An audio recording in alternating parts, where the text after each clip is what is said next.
로마서 1장부터 7장까지 우리가 살펴보고 오늘부터 로마서 8장 강해를 시작합니다. 지나간 내용들 다 기억납니까? 로마서 1장에서 어떤 내용을 다루었습니까? 1장에서 사도 바울의 문안 인사와 자기가 로마에 방문해서 그들과 교제하며 영적인 선물, 복음의 진리를 나누고 싶다고 했고, 그 복음은 어떤 것이었습니까? 모든 사람에게 구원을 주시는 하나님의 능력이 된다고 했습니다. 그러면서 왜 복음이 필요한가? 세상에 있는 모든 사람들이 하나님을 알지 못하고 우상을 섬기고 또 하나님으로부터 멀어져 있기 때문에, 하나님께서는 자기를 계시해 주셨지만 사람들이 하나님 없이 살아가기 때문에 죄인이라고 했습니다. 그래서 세상에 있는 자연 상태의 사람들은 다 죄인이고, 로마서 2장에서는 도덕주의자, 나름대로 선하다고 생각하는 그런 도덕주의자들도 죄인이요, 또 종교인들, 유대교를 믿고 아브라함의 자손이고 할례를 받았고 율법을 받은 종교인들조차도 죄인이라고 했습니다. 그걸 종합적으로 3장에서 세상에 있는 모든 사람이 죄인이고, 모든 사람이 죄를 범하여 하나님의 영광에 이르지 못했지만 오직 그리스도 예수 안에 있는 구속을 통해서 하나님의 은혜로 값없이 어렵게 될 수 있는 길이 있다고 했습니다. 그리고 로마서 4장에서는 사람은 믿음으로 어렵게 된다. 그 대표적인 예로 율법 이전의 아브라함이나 율법이 오고 난 이후의 다윗이나 모두 하나님의 은혜로 값없이 어렵게 되었다고 했습니다. 우리는 아브라함의 믿음을 따르는 자들로서 아브라함처럼 믿음으로 말미암아 어렵게 된 자들입니다. 어렵게 되면 어떤 유익이 있느냐? 로마서 5장에서 어렵게 된 자, 칭의의 축복에 대해서 다루었죠. 그리고 그 로마서 5장 후반부에서 아담에게 속한 사람과 예수 그리스도에게 속한 사람, 두 부류가 있는데, 모든 사람은 태어나면서 아담에게 속한 자로 태어납니다. 그러나 예수님을 믿고 하나님의 자녀로 다시 태어날 때 그리스도께 속한 자가 되어서 생명과 의에 이르게 된다고 했습니다.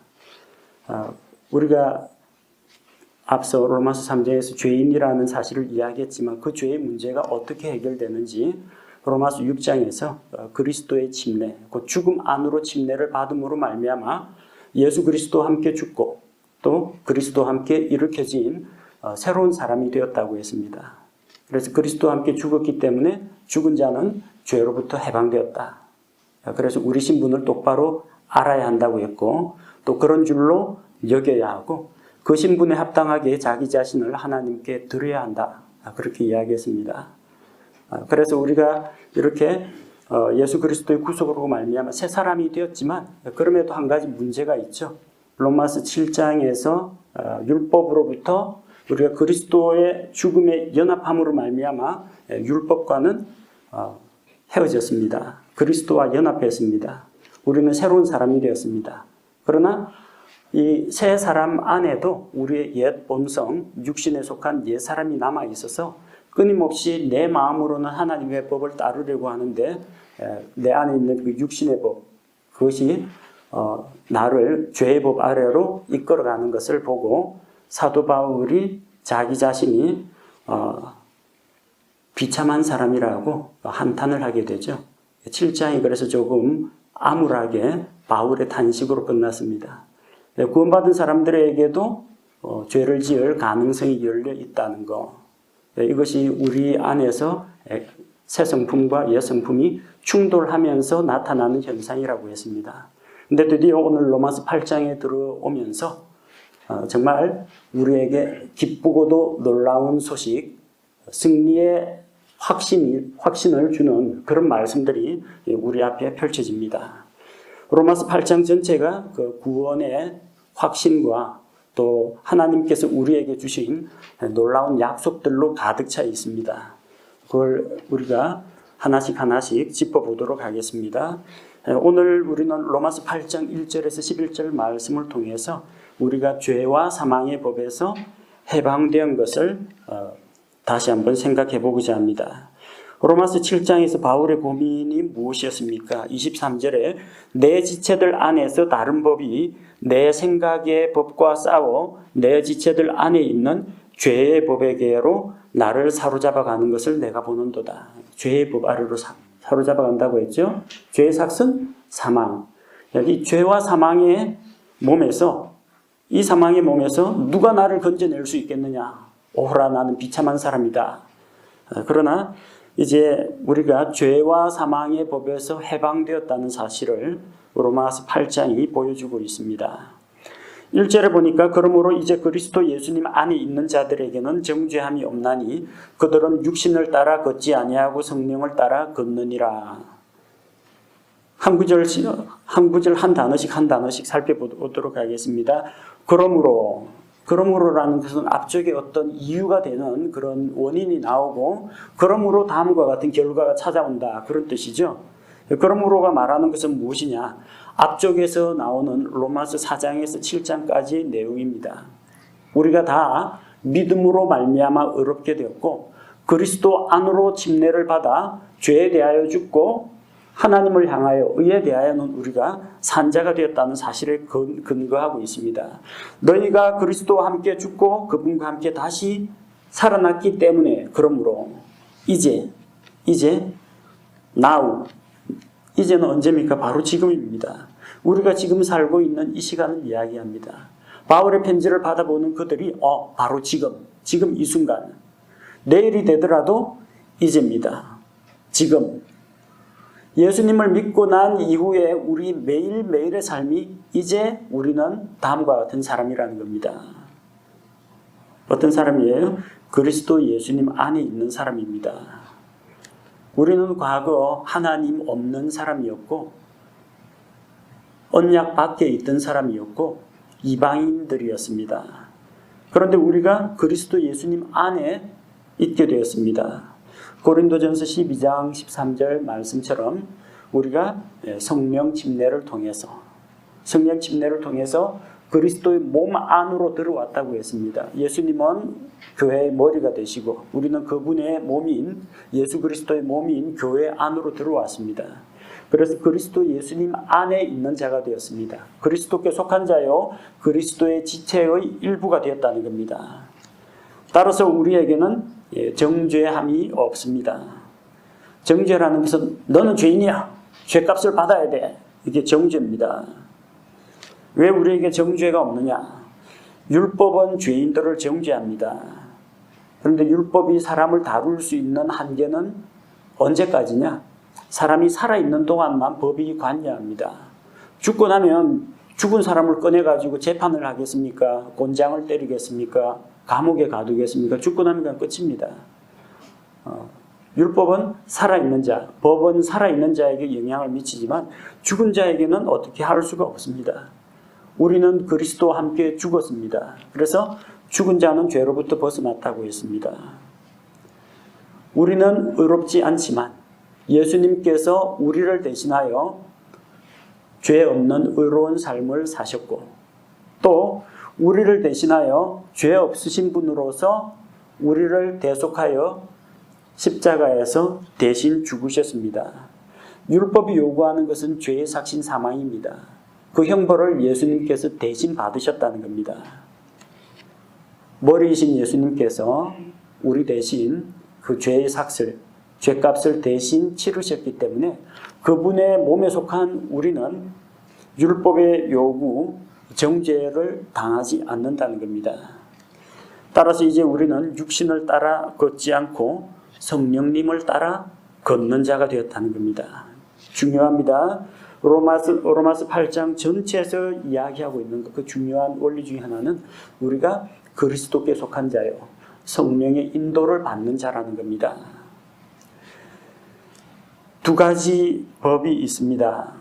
죄와 사망의 법이 있고 생명의 성령의 법이 있습니다. 2절에 이는 그리스도 예수님 안에 있는 생명의 성령의 법이 죄와 사망의 법에서 나를 해방시켰다고 했습니다. 죄와 사망의 법은 무엇입니까? 우리가 로마서 7장 23절에서 읽은 것처럼 내 마음으로는 하나님의 법을 즐거워하는데 내 안에 있는 다른 법이 내 생각의 법과 싸워서 내 지체들 안에 있는 죄의 법 아래로 나를 끌어간다고 했습니다. 죄의 법은 나를 잡아갑니다. 끌어갑니다. 정복합니다. 굴복시킵니다. 그리고 사망의 법 아래로, 심판과 형벌의 자리로 데려갑니다. 죄와 사망의 법은 우리를 억압하고 우리를 속박하는 법이라는 겁니다. 반면에 생명의 성령의 법은 죄인들을 죄로부터 풀어줍니다. 마귀로부터 해방시킵니다. 율법의 멍에로부터 자유롭게 합니다. 생명의 성령의 법은 억압이 아니라 그리스도 안에서 우리에게 자유를 주는 법이라는 겁니다. 그래서 생명의 성령의 법은 우리를 억압하던 바로 그 죄와 사망에서 우리를 해방시켰습니다. 생명의 성령의 법이 죄와 사망의 법에서 나를 해방시켰기 때문이라고 했습니다. 이전에 개역 성경으로 읽으신 분은 여기 조금 낯설게 느껴질 겁니다. 왜냐하면 개역 성경에서는 죄와 사망의 법에서 너를 해방하였음이니라 그렇게 되어 있습니다. 킹제임스 성경에서는 죄와 사망의 법에서 나를 해방시켰다라고 되어 있습니다. 뭐 너나 나나 우리 모두 해방시킨 거 맞지 않느냐?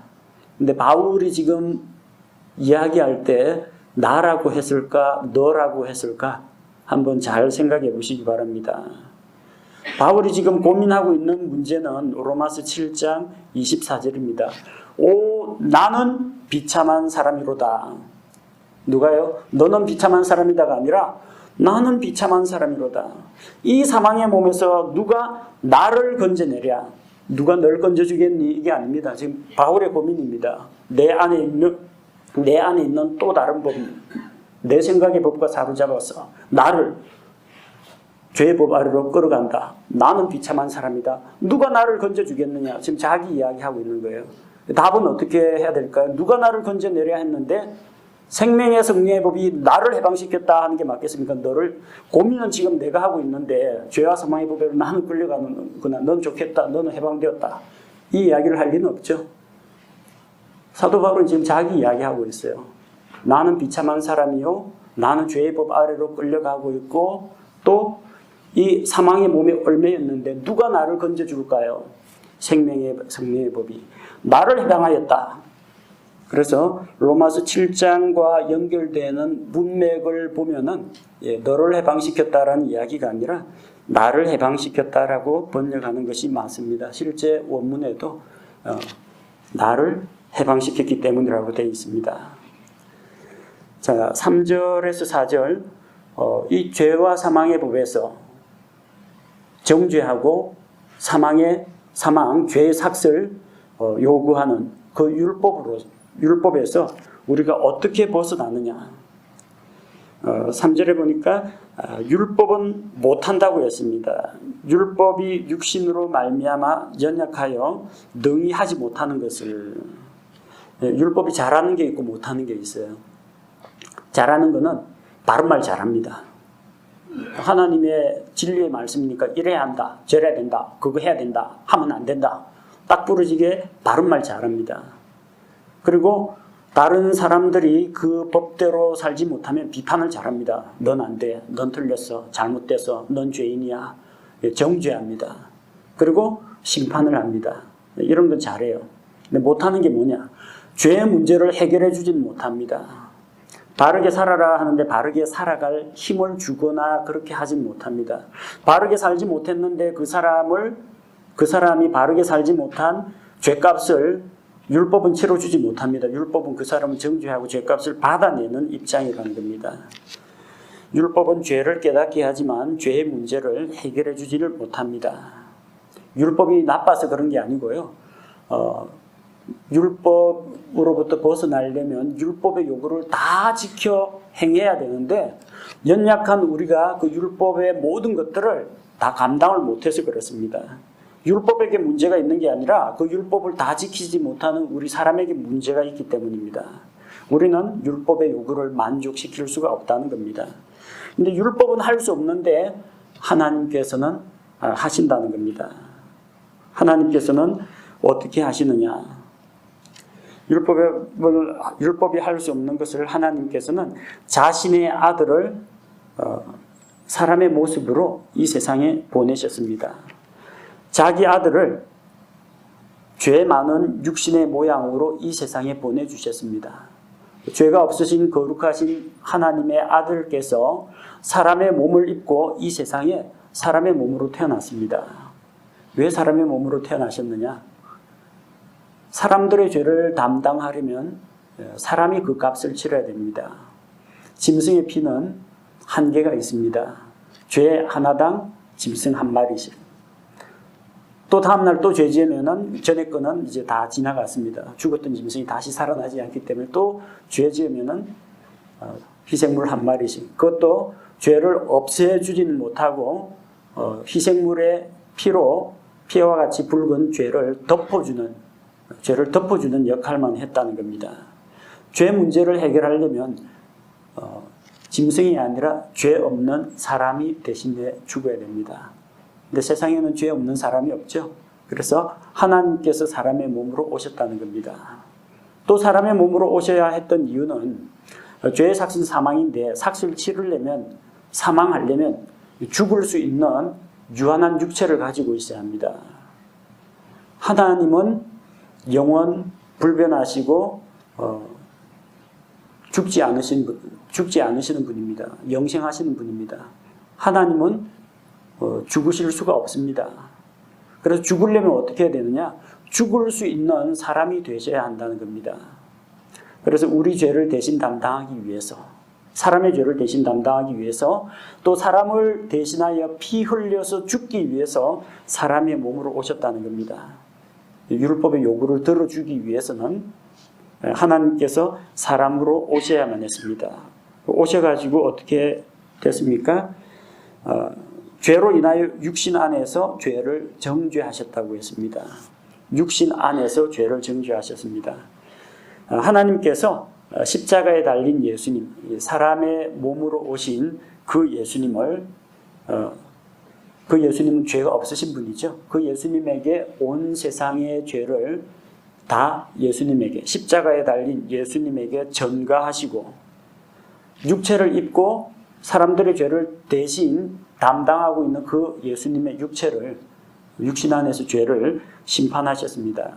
예수님이 육신을 입고 가시관을 쓰시고 채찍에 맞으시고 모욕을 당하시고 손과 발 못에 찔리시고 옆구리를 창에 찔리시고 온몸에 있는 물과 피를 다 쏟으시고 우리를 대신하여 이 사망의 고통과 형벌을 친히 다 담당하셨다는 겁니다.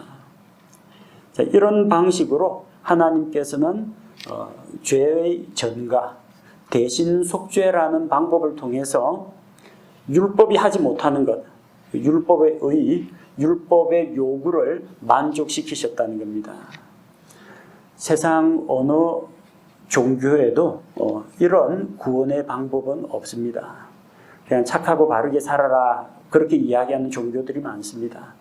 열심히 지나간 죄들을 참회하고 자기 육신을 괴롭게 하고 절제하고 경건하게 살라고 하는 종교는 많지만 이미 지은 모든 죄의 죄값을 대신 담당해 준다는 그런 종교는 세상에 없습니다.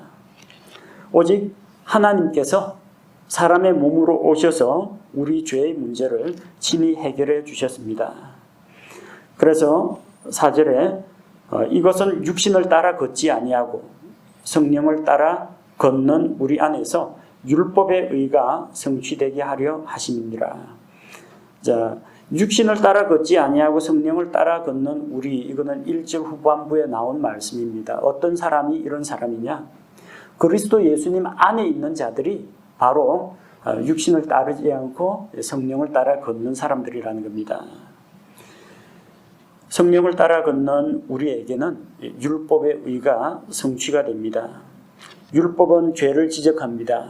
정죄합니다. 죄에 대해서 대가를 요구합니다. 죄의 삭신 사망을 요구합니다. 그러나 성령을 따라 걷는 자, 어떤 자예요? 성령을 따라 걷는 자는 예수 그리스도 안에 있는 자, 그리스도 예수 안에 있는 자입니다. 그리스도 예수 안에 있는 자는 어떻게 그렇게 됩니까? 그리스도와 함께 죽고 그리스도와 함께 다시 일으켜지면 됩니다. 예수님께서 십자가에서 죽으실 때 우리도 그분과 함께 죽고, 예수님께서 무덤에서 일으켜지실 때 우리도 함께 일으켜졌다. 내가 그리스도와 연합한 자가 되었다는 이야기입니다. 예수님께서 십자가에서 흘리신 바로 그 대속의 피로 우리 죄값을 대신 지불해 주심으로 말미암아 우리에게는 율법의 요구가 이루어졌습니다. 우리가 율법에 있는 모든 법조문을 하나도 빠짐없이 완벽하게 지킴으로써 율법의 의가 이루어진 것이 아니라, 율법이 요구하는 것, 죄에 대한 대가를 예수님의 피값을 통해서 대신 치름으로 말미암아 우리에게 율법의 의가 성취가 되었고, 율법은 더 이상 우리에게 뭐 달라고 하질 않습니다. 이미 받았기 때문에. 자, 그래서 성경은 육신을 따르는 자들, 그리고 성령을 따르는 자들에 대해서 이야기합니다. 무엇을 따르느냐가 중요합니다. 따르다, 영어 성경에 이제 after라고 되어 있거든요. 따르다라는 것은 어떤 모습이나 형상을 본받다라는 겁니다. 우리가 누구를 닮다 할 때 영어에 뭐라고 합니까? look after라고 하죠. 우리가 우리의 모양을 따라, 우리의 형상을 따라 사람을 만들고, 그 따라서라는 것은 뭘 말하느냐? 하나님의 성품을 본받은 닮은 자를 만드셨다는 이야기입니다. 자, 따른다는 것은 어떤 것을 본받는 것을 이야기합니다. 닮은 꼴이 되는 걸 이야기합니다. 육신을 따르는 자는 과거 옛 육신의 생각들, 그리고 옛 사람을 닮은 그런 삶을 사는 사람을 이야기합니다. 육신을 따르는 자들은 육신의 일들을 생각합니다. 성령을 따르는 자들은 성령의 일들을 생각합니다. 육신의 일들은 어떤 것이 있습니까? 지난번에 이야기했던 것처럼 거기 검은 개가 좋아하는 거죠. 정욕적인 거, 쾌락을 추구하는 거, 방탕한 것, 나태한 거, 시기하고 다투고 분열을 일으키는 거, 이게 다 육신적인 것들입니다. 고린도전서 3장에 보면은 육신적인 그리스도인, 어린아이와 같은 육신적인 그리스도인들의 삶의 모습들이 나와 있습니다. 그런 육적인 것들을 추구합니다. 성령을 따르는 자들은 성령의 일들을 생각합니다. 성령의 일들은 거룩하고 순결하고 덕을 세우고 정직하고 감사와 찬양이 넘치고 화목하게 하고 다른 사람을 섬기는 겁니다. 그래서 무엇을 따르느냐에 따라서 우리 삶의 열매가 달라진다는 겁니다. 어떤 열매를 맺게 되느냐? 두 가지 생각, 두 가지 열매가 있습니다. 6절을 보니까 육신적으로 생각하는 것은 사망이요, 영적으로 생각하는 것은 생명과 평안이라고 했습니다. 육신적으로 생각하는 것은 사망입니다. 자, 그런데 지금 이 로마서는 불신자를 대상으로 기록한 것이 아니라 로마 교회에 있는 성도들을 대상으로 기록하고 있습니다. 육신적으로 생각하는 것은 사망에 이르게 한다고 했습니다. 그러면 예수님 믿는 사람이 육신적인 생각을 하면 지옥 가느냐? 여기서는 그런 문제가 아닙니다. 여기서 말하는 것은 뭐 지옥, 꺼지지 않는 불호수, 둘째 사망, 그 이야기가 아니라 사망이라는 건 분리되는 걸 이야기합니다. 우리 몸에서 영과 혼이 분리되면 몸이 죽는 겁니다. 세상에 있는 사람들은 죽었다라고 하죠. 영적으로 죽어 있다고 하죠. 왜? 하나님을 떠나 있기 때문에, 하나님과 분리되어 있기 때문에 영적으로 죽은 겁니다. 꺼지지 않는 불호수에 들어가는 것을 둘째 사망이라고 했습니다.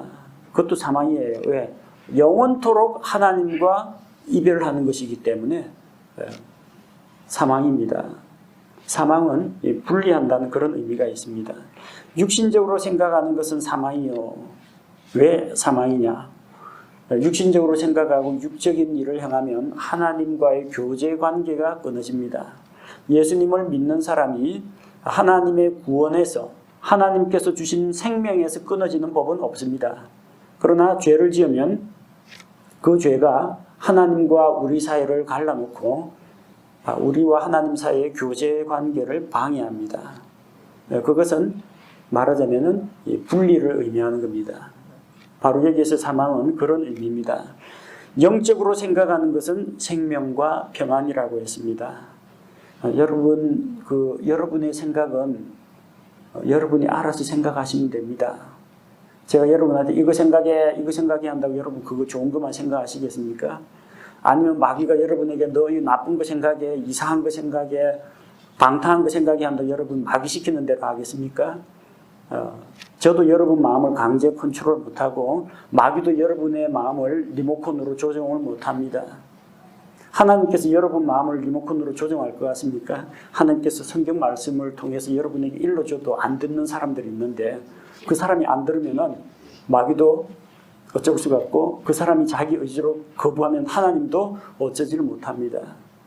여러분 생각은 누가 하는 거예요? 여러분 자신이 하는 겁니다. 그래서 여러분이 선택해야 돼요. 내가 육신을 따를까? 성령을 따를까? 다른 사람이 대신 결정 내려주지 않습니다. 하나님이 여러분의 인생을 대신 살아주는 것은 아닙니다. 여러분이 그렇게 살겠다고 하면 도와주시긴 합니다만 여러분을 강제로 몰아가지는 않습니다. 마귀도 마찬가지입니다. 여러분을 유혹할 뿐이지 여러분을 강제로 이끌어 가지는 않습니다. 꿰매 빠져가지고 따라가는 사람들이 있지만 자, 그래서 잘 선택해야 됩니다. 육신을 선택할 것인가? 성령을 선택할 것인가? 그런데 무엇을 선택하느냐? 거기에 따라서 자기가 선택한 그 결과를 얻게 된다는 겁니다. 7절에서 육신적인 생각은 만약에 우리가 육신적으로 생각하면은 어떻게 된다고요? 하나님의 법에 복종하지 않는다고 했습니다. 육신이라는 것이 우리 과거 아담의 타락한 죄의 본성을 이야기합니다. 그 죄의 본성은 하나님을 싫어하고 하나님을 거스르고 하나님께 반역하는 겁니다. 그러니까 하나님의 법에 복종하지 않는 거죠. 또 참으로 그리할 수도 없으므로 복종할 수도 없으므로 하나님과 원수된다고 했습니다. 육신적인 생각은 하나님의 법에 복종 안 합니다. 반역을 일으킵니다. 하나님에게 항거합니다. 그래서 결국 하나님과 원수된다는 겁니다. 여러분 살면서 되도록이면은 친구 관계는 못 만든다 할지라도 원수는 많이 만들지 마세요. 적을 만들지 마세요. 여러분보다 힘센 사람하고 원수를 맺으면, 여러분보다 계급이나 권세가 높은 사람하고 원수 맺으면 인생이 참 피곤해집니다. 그냥 좋게 갈 수 있는 것도 트집 잡고 간섭하고 그 다음에 뒤에서 음해하고 하면은 인생이 참 힘들어집니다. 근데 여러분 직장 상사하고 조금 척을 졌다, 그거야 다른 직장 가거나 그 직장 상사가 이직을 하거나 병들거나 죽어버리면 그만인데 하나님하고 원수졌다고 생각하면요 어때요? 등골이 서늘하죠? 하고 많은 대상 가운데 하필이면 하나님하고 원수졌다면 이거 여러분 피곤한 정도가 아닙니다. 얼마나 무서운 일입니까? 살아계신 하나님의 손에 떨어지는 것이 얼마나 두려운지 한번 생각해 봐야 됩니다. 하나님과 내가 원수진 일 없는데 난 하나님 사랑하는데, 근데 무엇이 그걸 증명합니까? 여러분이 육신적으로 생각하고 육신적으로 살아가느냐, 성령을 따라서 영적인 것을 추구하느냐, 그게 하나님하고 원수되느냐 안 되느냐를 결정한다는 겁니다. 육신적인 삶의 결과가 무엇입니까? 8절에 보니까 그런즉 이와 같이 육신 안에 있는 자들은 하나님을 기쁘게 할 수 없다고 했습니다. 육신 안에 있는 자들, 육신에 속한 자들은 하나님을 기쁘게 할 수 없습니다. 불신자들은 다 하나님을 대적하는 자들이요, 하나님을 거부하는 자들, 반역하는 자들로서 결코 하나님에게 기쁨이 되지 못합니다. 예수님 믿고 구원받은 자들 중에도 육신에 속한 자들이 있습니다. 고린도전서 3장 1절을 보십시오. 형제들아, 이 구원받은 형제들이에요. 사도 바울이 아무나 불신자 보고 오 형제요 그러지 않습니다. 고린도에 있는 구원받은 성도들을 향해서 형제들아 하고 부릅니다. 내가 영에 속한 자에게 말하는 것 같이 너희에게 할 수 없어서 육신에 속한 자, 곧 그리스도 안에 있는 갓난 아이들에게 말하는 것 같이 하였노라. 그러니까 고린도전서 3장 1절 이하에 나오는 이야기를 듣는 사람은 누구냐면은 구원받은 고린도 교회 성도요, 예수 그리스도 안에서 사도 바울과 형제가 되는 사람들입니다. 구원받은 성도입니다. 그런데 그들이 어떤 자라고요? 영적인 사람처럼 너희를 대할 수가 없고 너희를 어떤 사람처럼 대하고 이야기해야 되느냐? 육신에 속한 자처럼 대한다고 했습니다. 곧 그리스도 안에 있는 갓난아이들입니다. 그 육신에 속한 자가 세상에 있는 불신자가 아니고요, 그리스도 안에 있는 자입니다. 자, 그럼 이 사람 구원 받아요, 못 받아요? 그리스도 안에 있는 자, 그리스도 안에 있는 장성한 믿음 좋은 사람이 아니라 그리스도 안에 있는 영적인 갓난아이, 구원 받습니까, 못 받습니까? 예수 간 믿어도 구원받고, 예수 믿고 10년 지나도 구원받고, 예수 믿고 죽을 때까지 신앙생활하다가 죽어도 역시 구원받습니다. 예수 그리스도 안에 있으면 구원받습니다. 예수님 믿고 몇 년 동안 충성 봉사해야 구원받는다, 그게 아니고 그리스도 예수 안에 들어오는 바로 그 순간에 구원받습니다. 그러니까 그리스도 안에 있는 자입니다. 갓난아이, 그리스도 안에 있는 갓난아이입니다. 육신에 속한 자인데 그리스도 안에 있다고 했어요. 구원받는 데는 지장이 없어요. 그리스도 안에 있는 형제입니다. 근데 육신에 속한 자가 있다고 했어요. 구체적으로 그 나옵니다. 뭐 우상을 숭배하거나 뭐 탐심을 품거나 아니면은 그 음행을 일삼는 자라든지 세상을 사랑하는 그런 모습들이 고린도전서 3장에 기록되어 있습니다. 그런 자도 구원은 받습니다. 다만 뭐가 문제가 있어요? 하나님의 왕국을 상속 유산으로 받지는 못합니다. 들어가긴 합니다. 들어가긴 하는데 상속은 못 받습니다. 쉽게 말하면은 미국에 들어오시고 입국 허가는 났는데 그 안에서 빈털터리로 아무런 재산이나 권리나 이런 것들을 누릴 것을 얻지 못한다는 이야기입니다. 예수님을 믿고 구원받은 자들도 육신에 속한 자들이 있다는 겁니다. 만약 우리는 그리스도 안에서 생명의 성령의 법으로 말미암아 죄와 사망의 법에서 해방이 됐는데, 만약에 우리가 성령을 따라 살지 않고 육신적인 것을 계속 추구하면서 산다면은 그건 결국 하나님과의 교제가 단절되고 하나님의 왕국에서 아무런 보상을 얻지 못하게 되고 우리의 삶이 하나님을 기쁘시게 할 수 없는 그런 삶이 된다는 이야기입니다. 자, 그러나 우리 안에서 도와주시는 성령님께서 계십니다. 우리의 행실이 연약하고 또 갓난아이처럼 아직까지는 성숙하지 못했다 할지라도 위안이 되는 것은 무엇이냐? 우리에게 생명이 있다는 것이고 우리 안에서 성령님께서 일하신다는 겁니다. 9절에서 11절 말씀을 보면은 9절에 보니까 그러나 너희 안에 하나님의 영께서 거하시면 너희가 육신 안에 있지 아니하고 성령 안에 있나니 이제 어떤 사람에게 그리스도 영이 없으면 그는 그분의 사람이 아니라고 했습니다. 자, 하나님의 영, 그리스도의 영, 성령 같은 말입니다. 성령께서 우리 안에 거하신다고 했습니다. 성령님께서 우리 안에 들어와서 내주하고 계십니다. 우리 안에 하나님의 영이 거하시면 우리는 육신 안에 있지 않고 성령 안에 있는 자들이라는 겁니다. 이 신분을 이야기합니다. 육신 안에 있지 아니하고 성령 안에 있는 자, 그리스도께 속한 자라는 겁니다. 물론 구원받고 성령 안에 있는 자도 육신적인 생각을 할 수가 있고 육신적인 행동을 할 때가 있습니다. 그건 신분이 아니라 우리의 나타난 삶의 모습, 상태를 이야기합니다. 신분은 구원받은 성도, 하늘나라 시민, 그리고 그리스도께 속한 자, 성령에게 속한 자입니다. 그러나 우리의 이 연약한 옛사람을 가지고 있는 우리의 이 컨디션은 그 신분을 다 따라갈 때도 있고 다 따라가지 못할 때도 있다는 것을 우리가 생각해야 됩니다. 하지만 그런 이 옛사람, 새사람, 지난번에 이야기했던 거, 흰개와 검은개가 싸우는 그 우리 안에 누가 들어와 계시냐? 성령께서 들어와 계시다는 겁니다. 요한복음 14장 16절 내가 아버지께 구할 터인즉 그분께서 다른 위로자를 너희에게 주사 그분께서 영원토록 너희와 함께 거하게 하시리니, 영원토록, 이거 중요합니다. 성령께서 우리 안에 들어와 계신다라고 했는데 영원토록 거하신다는 겁니다. 신약시대 성령의 사역은 믿는 자 안에 영원토록 내주하십니다. 구약시대에는 안 그랬어요. 구약시대에는 하나님께서 특별한 소수의 사람들에게 한시적으로 계시다가 그 사람이 임무를 다 완수하면, 혹은 그 사람이 하나님께 범죄하거나 반역을 저지르면 떠나가셨습니다. 사울 왕이 그랬습니다.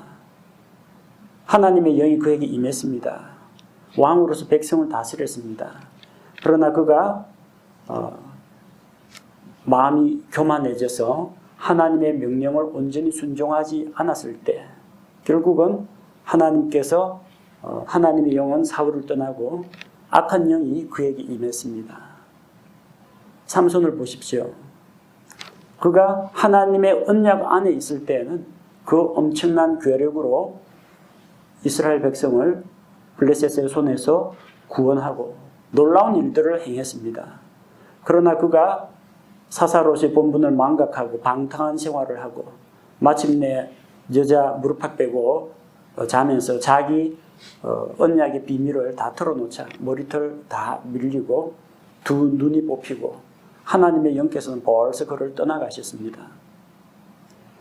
두려운 일이죠. 오죽하면 다윗도 바세바와 간음을 저지른 다음에 주의 거룩한 영을 내게서 거두지 마옵소서라고 기도를 할 정도로 두려워했습니다. 구약시대 성령께서는 그렇게 사역을 위해서 임하셨기 때문에 사역을 마치거나 그가 사역이 합당치 않은 자가 되면은 언제든 떠나셨습니다. 그러나 우리는 어떤 행위나 노력으로 구원받은 것이 아니라 값없이 은혜로 구원받은 것이기 때문에 우리의 어떤 부족한 행실이 우리의 구원을 취소하지는 못합니다. 신약시대 성령께서는 우리 안에 들어와서 우리와 함께 거하시는데 영원토록 너희와 함께 거하신다. 놀라운 약속입니다. 솔로몬이 백향목과 또 귀한 돌과 은과 금으로 도배를 해놓은 예루살렘 성전에도 하나님께서 상주하지는 않으셨습니다. 이스라엘 백성과 교제하러 그분의 영광이 임재하기만 했을 뿐입니다. 그런데 믿는 자 안에 성령께서 들어와 계십니다. 너희가 하나님의 성전인 것과 하나님의 성령께서 너희 안에 거하시는 것을 너희가 알지 못하느냐. 고린도전서 3장 16절 말씀처럼 성령은 구원받은 성도들 안에 거하십니다. 만약 그 안에 하나님의 영, 그리스도의 영, 성령, 뭐 어떤 표현이든 좋습니다. 그리스도의 영이 없으면 그리스도의 사람이 아닙니다. 그리스도께 속한 자가 아닙니다. 그러나 성령께서 거하시면 그가 그리스도의 사람이 되었다면 비록 아직은 육신적이고 갓난아이 같을지라도 성장할 가능성이 있다는 겁니다. 몸속에 들어온 반쪽짜리 정자나 난자 그 상태에서는 태어나지 않았죠. 그 상태는 사람이 아닙니다. 자라지 않습니다. 얼마 지나면 수명 다해서 죽거나 백혈구한테 잡아먹혀서 죽습니다. 그러나 수태가 되어가지고 엄마 뱃속에 있으면은 나중에 몸 안에서 세포 분열을 해가지고 자라가지고 몸 밖으로 나오죠. 출생을 하죠. 그때는 사람입니다. 어릴 때 똥오줌 못 가리고 국어도 못하고 산수도 못 풀고 그러지만 점점 자라면은 성장하고 변화하면은 많은 것을 할 수 있게 됩니다. 변화하고 성장하고 무한한 가능성이 열려 있습니다. 문제는 생명이 있느냐 없느냐의 차이입니다. 지금 상태가 어째 행실이 예수 믿었다고 하는데 예수 믿은 지 얼마 안 돼서 그런지 불신자만도 못한 그리스도인도 있을 수 있습니다. 근데 불신자하고 비교할 수는 없어요. 불신자는 아직까지 거듭나지 않은 자, 생명이 없는 자고 이 아직은 갓난아이 같고 육신적인 그리스도인은 그리스도의 영이 있는 사람입니다. 그리스도의 영이 있는 사람하고 없는 사람은 외적으로 나타나는 행동은 뭐 별 차이가 없다라고 할지라도 엄청난 차이가 있습니다. 있다와 없다의 차이입니다. 생명이 있다, 생명이 없다. 살았다, 죽었다의 차이만큼 큰 차이가 있다는 겁니다. 여러분 주변에 자녀들이 속썩이더라도 너무 속상해하지 마십시오. 아직까지 성장할 기회가 많이 열려 있습니다. 아이고 우리 남편은, 아이고 우리 부인은 언제 변화되나. 그래도 불신자보다 낫습니다. 불신자는 아직 출발도 안 했습니다. 그러나 이미 예수님 믿고 예수님 영접하고 구원받았다면 적어도 최소한 태아는 아니고 몸 밖으로 나온 세상에 출생한 갓난아이 수준은 됩니다.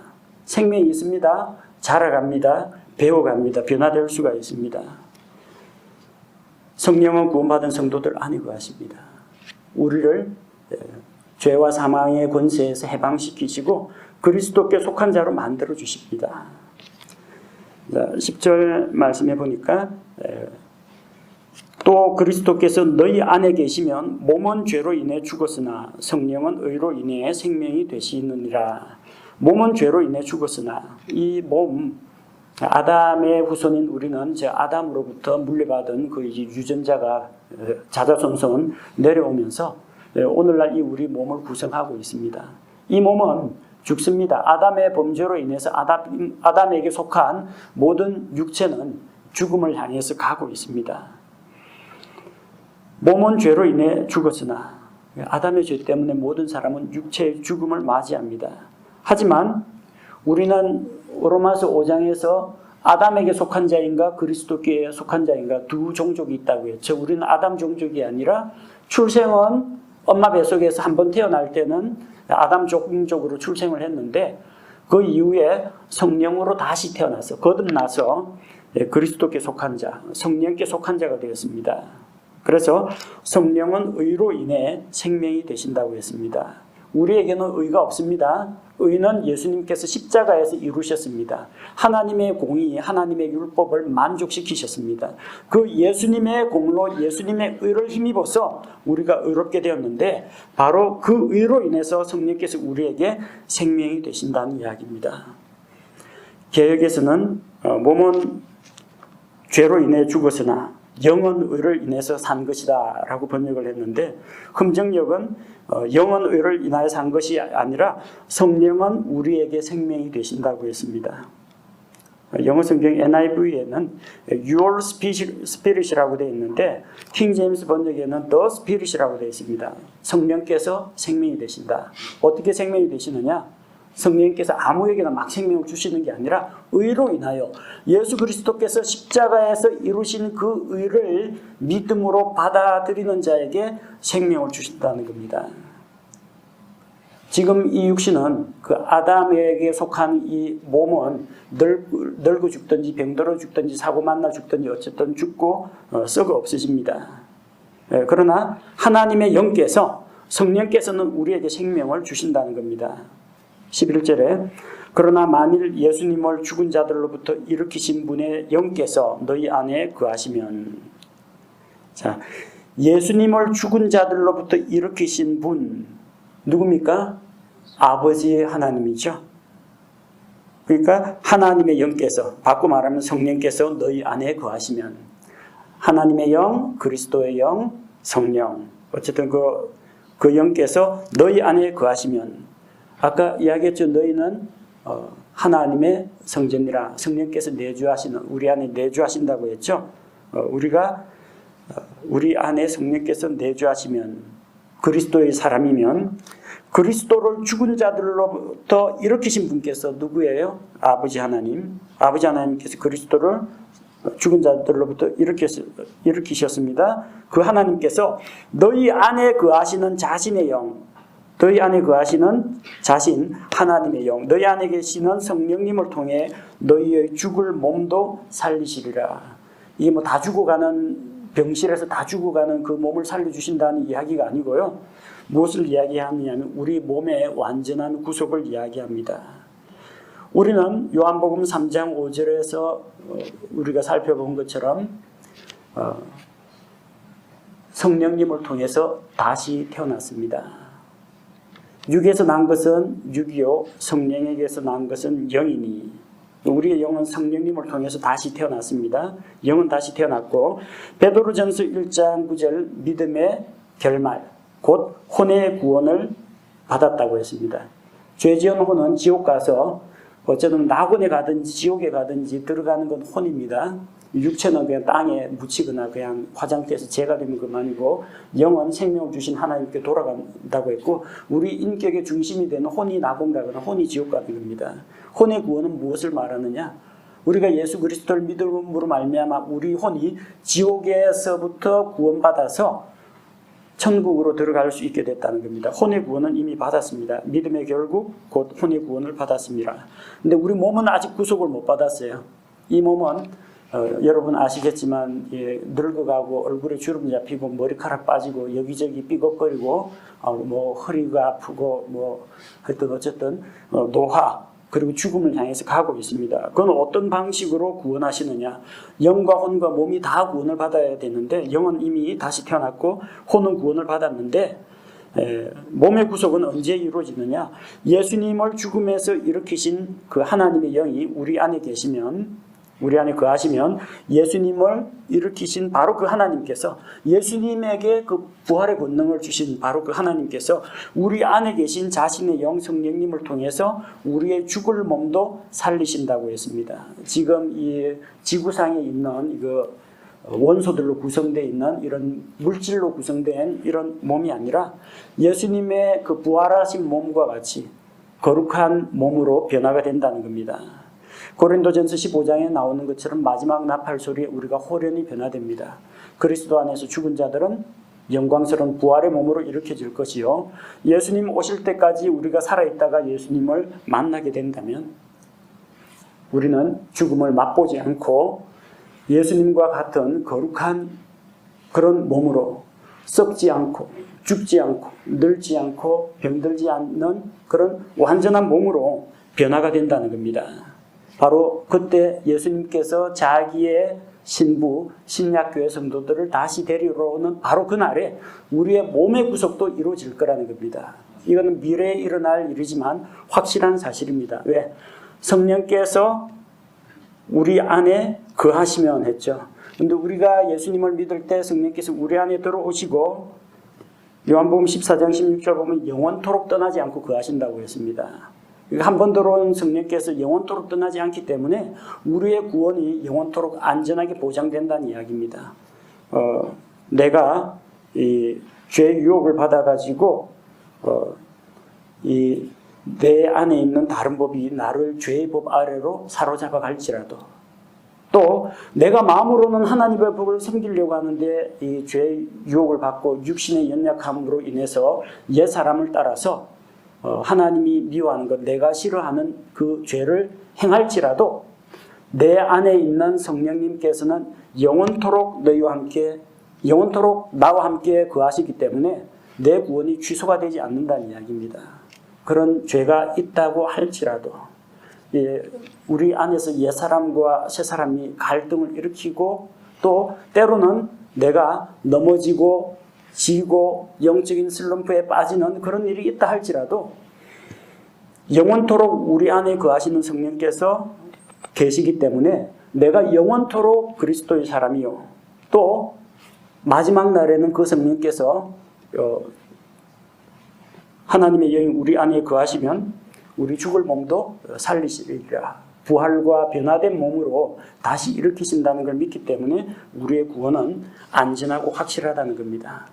그러니까 오라 나는 비참한 사람이라 내가 왜 오늘 또 죄를 지었을까? 내가 왜 오늘 또 죄의 법 아래 사로잡혀가고 또 이 하나님이 싫어하시는 죄를 지어가지고 이 하나님하고 교제 관계가 단절되고 그걸로 절망할 필요가 없다는 겁니다. 예수 그리스도께서 우리의 죄값을 이미 모두 다 지불하셨고 우리 안에 성령께서 계시기 때문에 다음 시간에 또 나옵니다. 우리가 성령을 따라 살게 되고 성령의 인도를 받아서 사는 그런 삶이 기다리고 있기 때문에 우리에게는 소망이 있다는 겁니다. 우리가 잘나서가 아니고요. 우리 안에 예수님께서 약속하신 도와주시는 이 위로자 성령께서 우리 안에 거하시기 때문에 그 성령께서 죄와 사망의 법에서 우리를 해방시키시고 생명의 성령의 법 아래로 데려오시고 우리 안에 내주하시고 우리를 인도하시기 때문에 우리는 기쁨과 확신 가운데에서 살아갈 수 있습니다. 이제 로마서 8장을 통해서 이 승리의 기쁨과 구원의 확신에 대해서 차근차근 더 배워나가기를 원합니다.